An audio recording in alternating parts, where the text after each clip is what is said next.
आबे गे जान, आँख में आंसू भर आबे। जब जब याद तोहर आबे गे जान, आँख में आंसू भर आबे। जब से छोड़ के गेला ससुरा हमरा बड़ा तरपाबै छी। करू अहाँ फोन हम बताबै छी, ससुर से मिला हम आबै छी। साजन करू अहाँ फोन हम बताबै छी, ससुर से मिला हम आबै छी। डीजे संजय सम्राट।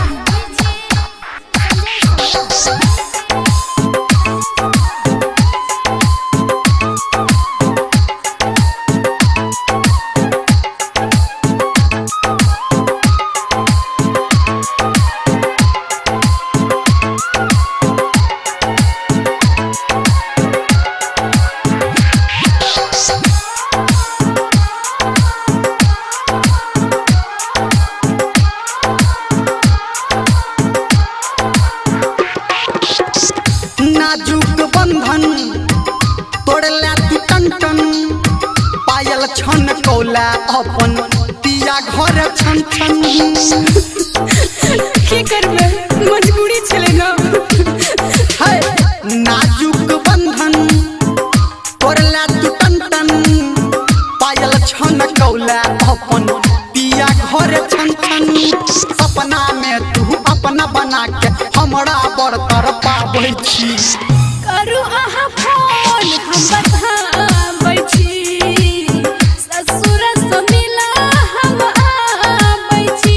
सोना करू अहाँ फोन हम बताबै छी, ससुर से मिला हम आबै छी। डीजे संजय सम्राट।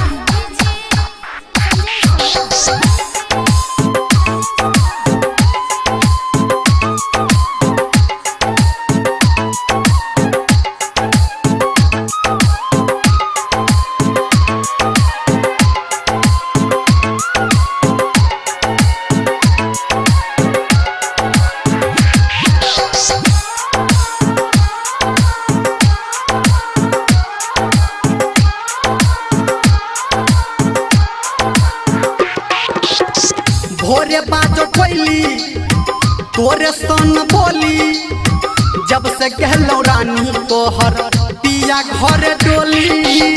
सुनू ना, हम अहीं के सपना देखत रही छी। भोरे बाजे कोइली तोरे सन बोली, जब से गेलो रानी तोहर पिया घर डोली। धर्मेंद्र प्रीति लिखल हाथ से अपना मिटाबै छी। करू अहाँ फोन हम बताबै छी, ससुर से मिला हम आबै छी। जानू करू अहाँ फोन हम बताबै छी, ससुर से मिला हम आबै छी। जब जब याद तोहर आबे गे जान, आँख में आंसू भर आबे। जब से छोड़ के गेला ससुरा हमरा बड़ा तरपाबै छी। करू अहाँ फोन हम बता